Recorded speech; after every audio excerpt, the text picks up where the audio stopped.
Hello dear friends, subscribers and guests of my channel. In this video I want to show and tell you how to clear YouTube history on any device. Please put your like, subscribe to my channel and share this video with your friends. Let's get started. So first we need to go to YouTube. After that go to our account and click settings. After that go to manage all history,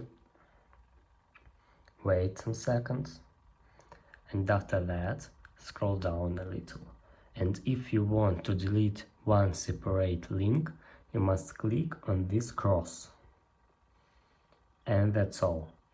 But if you want to delete all links you must click delete and delete all time or delete custom range, and that's all. If you enjoyed this video and found it helpful, please put your like, subscribe to my channel and share this video with your friends. Bye bye everyone.